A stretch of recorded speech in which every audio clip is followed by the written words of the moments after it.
नमस्कार मेरे प्रिय विद्यार्थियों, आप सभी का हार्दिक स्वागत और अभिनंदन है। मैं डॉक्टर विनी शर्मा आपके सामने आज लेकर आई हूँ संप्रभुता का अर्थ, विशेषताएं और प्रकार। बच्चों, आज हम संप्रभुता के अर्थ के बारे में हम जानेंगे कि संप्रभुता क्या होता है।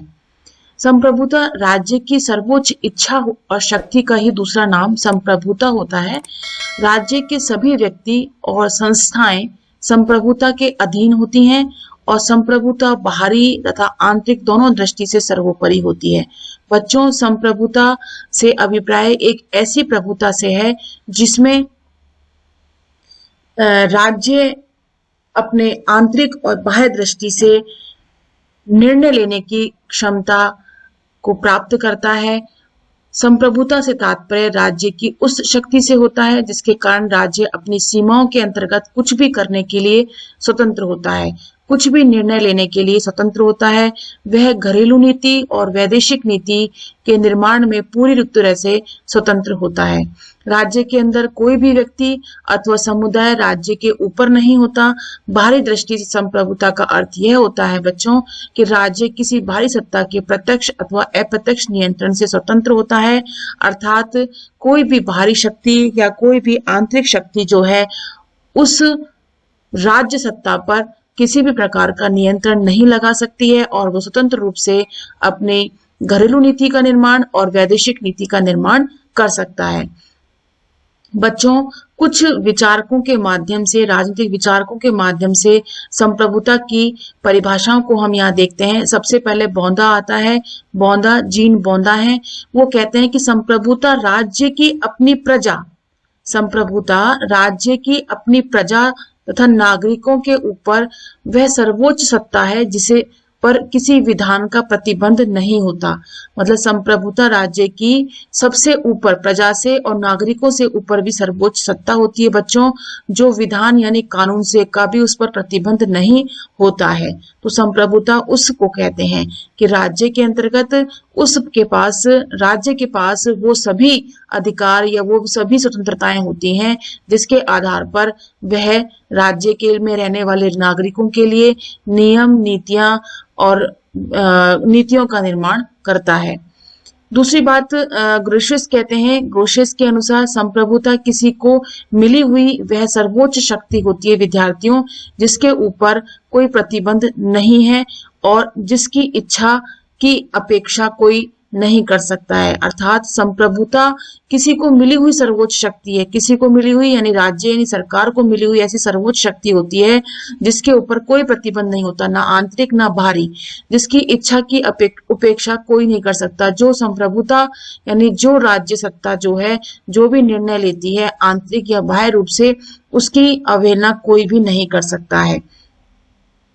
सोल्टाउ है, वो कहते हैं कि राज्य द्वारा शासन करने की सर्वोच्च कानूनी शक्ति संप्रभुता है। राज्य द्वारा शासन करने की सर्वोच्च कानूनी शक्ति मतलब राज्य जो का नियम निर्माण करता है, जो भी व्यवस्थाएं बनाता है, वह सर्वोच्च शक्ति जो है वो संप्रभुता कहलाती है। बर्गेस हैं, वो कहते हैं राज्य के सब व्यक्तियों व व्यक्तियों के समुदायों के ऊपर जो मौलिक, संपूर्ण और असीम शक्ति होती है वही संप्रभुता होती है। इसी प्रकार से डुबवी कहते हैं संप्रभुता राज्य की वह सर्वोच्च शक्ति है जो राज्य सीमा क्षेत्र में निवास करने वाले प्रत्येक व्यक्ति को बिना किसी बंधन के आज्ञा प्रदान करती है। तो विद्यार्थियों, इसका तात्पर्य यह है, संक्षिप्त रूप में हम यह कह सकते हैं कि संप्रभुता से अभिप्राय उस राज्य की उस स्वतंत्रता से है जिसमें बाह्य रूप से और आंतरिक रूप से वह स्वतंत्र होकर के किसी भी प्रकार के प्रतिबंधों के अभाव में, मतलब किसी भी प्रकार का प्रतिबंध उन पर नहीं लगना चाहिए राज्य के ऊपर, और वह निर्णय लेने की क्षमता में पूर्ण रूप से स्वतंत्र हो। तो इसी को ही संप्रभुता कहा जाता है। अब बच्चों, हम बात करते हैं संप्रभुता की विशेषताओं की और लक्षण की। बच्चों, सबसे पहली संप्रभुता की विशेषता आती है असीमता। असीमता का मतलब है संप्रभुता का पहला और अंतिम लक्षण उसका सर्वोच्च और असीम होना है। राज्य की संप्रभुता निरंकुश और असीम होती है और इसका तात्पर्य यह होता है विद्यार्थियों कि वह विधि के द्वारा भी सीमित नहीं की जा सकती। विधि यानी कानून के द्वारा भी सीमित नहीं की जा सकती है। वह सर्वोच्च होती है, असीम होती है। संप्रभुता के ऊपर अन्य किसी शक्ति का प्रभुत्व या नियंत्रण नहीं होता है। वह आंतरिक और बाह्य विषयों से पूर्णतया स्वतंत्र होती है और वह किसी अन्य शक्ति की आज्ञाओं का पालन करने के लिए बाध्य नहीं है, वरन देश के अंतर्गत निवास करने वाले समस्त व्यक्ति उसकी आज्ञाओं का पालन करते हैं, उसके नियम कानूनों का पालन करते हैं। यदि कोई शक्ति संप्रभुता को सीमित करती है विद्यार्थियों, तो सीमित करने वाली शक्ति ही संप्रभुता बन जाती है। मतलब जो शक्ति संप्रभुता को सीमित करेगी तो सबसे बड़ी संप्रभुता कौन सी हो गई? जो सीमित कर रहा है उसकी शक्ति को, वो ही संप्रभुता बन जाती है। अर्थात संप्रभुता का अर्थ होता है उस सर्वोच्च सत्ता से जिससे कि वह नियंत्रित, वहां के जो जनता है, वहां के जो निवासी हैं विनियंत्रित हो रहे हैं या उनके नियमों को, उनकी आज्ञाओं का पालन कर रहे हैं। दूसरी विशेषता आती है स्थायित्व। विद्यार्थियों, संप्रभुता कुछ समय के लिए रहती है और कुछ समय के लिए नहीं रहती, ऐसा बिल्कुल भी नहीं होता। राज्य की संप्रभुता में स्थायित्व होता है और प्रजातांत्रिक राज्यों में सरकार के बदलने से संप्रभुता पर कोई अंतर नहीं आता, क्योंकि संप्रभुता राज्य का गुण होता है, सरकार का नहीं। संप्रभुता के अंत का अभिप्राय राज्य के अंत से होता है। संप्रभुता तभी अंत होगी जब राज्य का अंत होगा। राज्य के अंतर्गत कोई भी सरकार आए, कितने भी समय के अंतराल के बाद आए, संप्रभुता राज्य में ही निवास करती है। बच्चों, तीसरी विशेषता है मौलिकता। संप्रभुता की तीसरी विशेषता यह है कि संप्रभुता राज्य की मौलिक शक्ति है, अर्थात उसे यह शक्ति किसी अन्य से प्राप्त नहीं होती है, बल्कि राज्य स्वयं उसे अर्जित करता है, उसे प्राप्त करता है, स्वयं ही उसका प्रयोग भी करता है। जबकि संप्रभुता ही सर्वोच्च शक्ति होती है, वह न तो किसी को दी जा सकती है और न ही किसी से ली जा सकती है। अतः संप्रभुता राज्य में ही निवास करती है, राज्य में ही उसका उपयोग होता है। उसके बाद विशेषता आती है सर्वव्यापकता। देश की समस्त शक्ति एवं मानव समुदाय संप्रभुता के अधीनता में निवास करते हैं। किसके अधीनता में? संप्रभुता के अधीन में कौन निवास करते हैं? देश की समस्त शक्ति और मानव समुदाय। कोई भी व्यक्ति इसके नियंत्रण से मुक्त न होने का दावा नहीं कर सकता। राज्य अपनी इच्छा से किसी व्यक्ति विशेष को कुछ विशेष अधिकार प्रदान कर सकता है अथवा किसी प्रांत को स्वायत्त शासन का अधिकार दे सकता है। राज्य विदेशी राजदूतों से विदेशी राजाओं को राज्योत्तर संप्रभुता प्रदान करता है, किंतु इससे राज्य के अधिकार व उसकी शक्ति परिसीमित नहीं होती। वह ऐसा करने के उपरांत भी उतना ही व्यापक है जितना कि वह पहले पूर्व में था। तो इस प्रकार से संप्रभुता मौलिक भी है और सर्वव्यापक भी है। अविभाज्यता। संप्रभुता की एक अन्य और विशेषता है, वह है अविभाज्यता। इसे विभाजित करके बांटा नहीं जा सकता है और एक राज्य में एक ही संप्रभुता हो सकती है। संप्रभुता का अर्थ होता है सर्वोच्च शक्ति। यदि इसे विभाजित कर दिया गया तो वह सर्वोच्च नहीं रह पाएगी।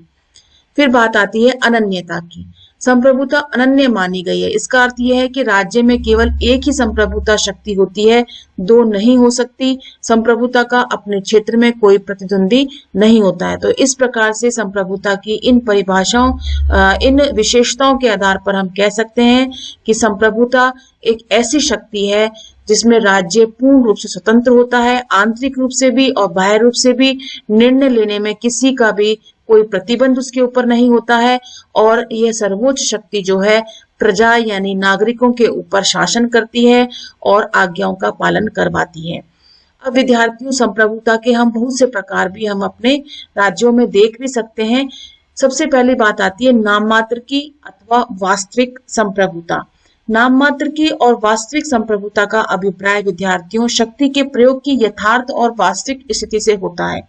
नाम मात्र की संप्रभुता शब्द का प्रयोग उस राज्य के राजतंत्री शासक के लिए किया जाता है जो किसी समय वास्तव में संप्रभु था, किंतु अब पर्याप्त समय में वह संप्रभु नहीं है।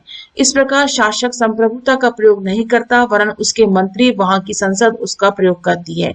इसमें हम सबसे अच्छा उदाहरण ब्रिटिश साम्राज्य का या इंग्लैंड का हम ले सकते हैं, जिसमें वहां का राजा यानी वहां का सम्राट जो है वो नाम मात्र का है और वास्तविक संप्रभु जो है, जो उसकी संप्रभुता का उपयोग करता है, वहां की पार्लियामेंट है।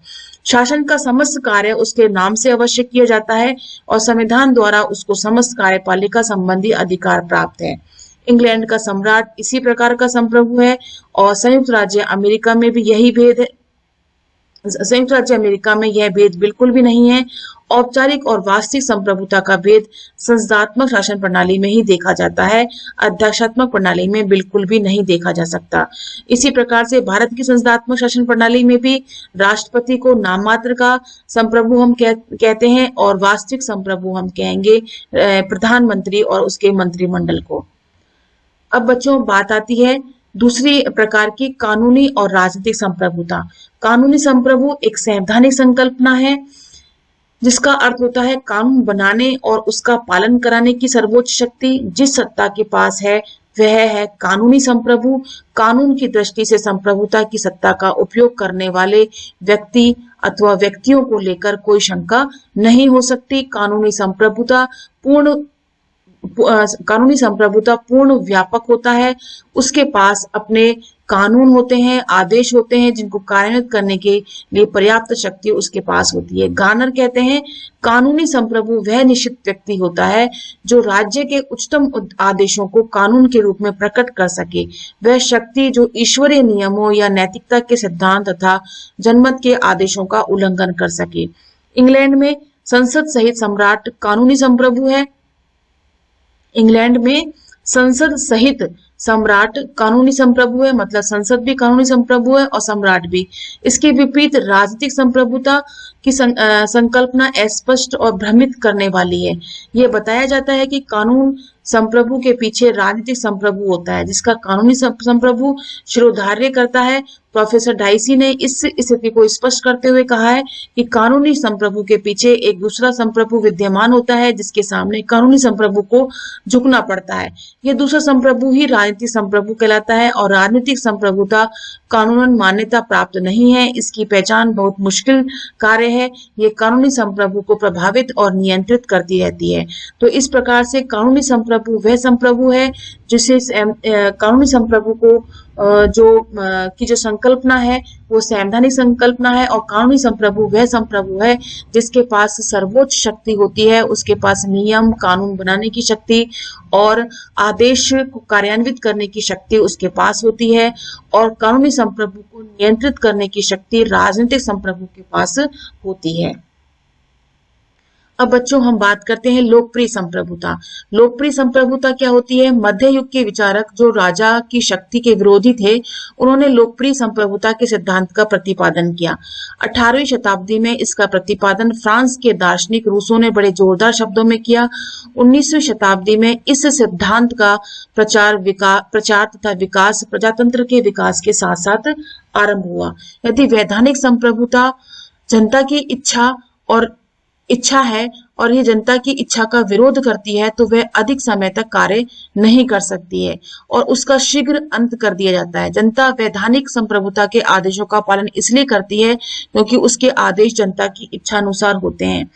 प्रोफेसर रीची ने लोक संप्रभुता का समर्थन खुले शब्दों में किया। उनके अनुसार जनता प्रत्यक्ष रूप से निर्वाचन द्वारा संप्रभुता का प्रयोग करती है और परोक्ष रूप से विद्रोह करने के अधिकार द्वारा दबाव आदि के कारण संप्रभुता का प्रयोग करती है।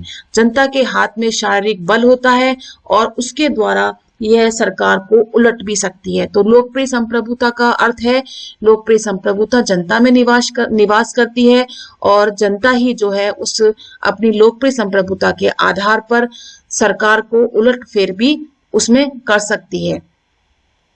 यथार्थ संप्रभुता से अभिप्राय है जब राज्य सत्ता किसी व्यक्ति में निहित हो किंतु उसके अधिकारों का प्रयोग अन्य कोई व्यक्ति करता है तो प्रयोग करने वाली सत्ता यथार्थ संप्रभुता कहलाती है।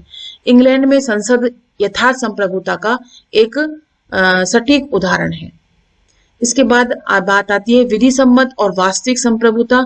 कभी कभी किसी राज्य में दो से जो सत्ता ये शासक हो जाते हैं इनमें एक वास्तविक शासक होता है जिसकी आज्ञा का पालन जनता करती है और लॉर्ड ब्राइस कहते हैं कि व्यक्ति अथवा व्यक्तियों का समूह जो अपनी इच्छा को मनवा सकता है चाहे वह कानून के अनुसार हो या कानून के विरुद्ध वह वास्तविक शासक है तथा उसका शासक वह होता है जिससे सत्ता छीन ली गई है पर वह स्वयं को वास्तविक शासक ही मानता है। यही विधि सम्मत संप्रभु है। कई बार जब विधि सम्मत संप्रभु का अस्तित्व मिटने लगता है तब वास्तविक शासक ही विधि सम्मत शासक बन जाता है। गार्नर के शब्दों में हम बात करें तो वह संप्रभु जो अपनी शक्ति को बनाए रखने में सफल होता है, थोड़े ही समय में वैध संप्रभु बन जाता है। यह क्रिया या तो जनता की सहमति से होती है या राज्य के पुनर्गठन द्वारा। यह वास्तव में कुछ ऐसी ही है जैसा निजी कानून में वास्तविक अधिकार पुरातनता द्वारा वैध स्वामित्व का रूप ग्रहण कर लेता है। तो बच्चों, इस प्रकार से विधि सम्मत संप्रभुता और वास्तविक संप्रभुता होती है। और इसके साथ ही हम बात करते हैं संप्रभुता के सिद्धांतों की। तो संप्रभुता के दो सिद्धांत हैं, एकलवादी संप्रभुता और संप्रभुता का बहुलवादी सिद्धांत। एकलवादी सिद्धांत जिसे वैधानिक दृष्टिकोण भी कहा जाता है, तो एकलवादी सिद्धांत जो है ऑस्टिन का है, इसको ऑस्टिनवाद भी कहते हैं, अद्वैतवाद भी कहते हैं। इसमें यह संप्रभुता के अंतर्गत इसमें यह बताया जाता है कि इसमें एक व्यक्ति के अंतर्गत ही जो है संप्रभुता निवास करती है, अर्थात संप्रभुता की जो सर्वोच्च शक्ति है वो एक व्यक्ति के अंतर्गत ही स्थापित होती है, अर्थात यह केंद्रीकरण की बात करता है। और संप्रभुता का बहुलवादी सिद्धांत जो है वो विकेंद्रीकरण की बात करता है और वो ये कहता है कि संप्रभुता एक व्यक्ति के अंतर्गत निहित न होकर वह विभिन्न स्तरों पर विभाजित होती है। तो विद्यार्थियों, मैं आपसे उम्मीद करती हूँ कि यह संप्रभुता से संबंधित जो अवधारणा है वो आपको समझ आई होगी। और किसी भी प्रकार का आपको डाउट है या संशय है तो आप कमेंट बॉक्स में जरूर लिखिएगा। और नेक्स्ट वीडियो में इसी प्रकार के कुछ अन्य विषय में लेकर आपके सामने उपस्थित होंगी। तब तक के लिए आपसे विदा लेते हैं और धन्यवाद एंड नमस्कार।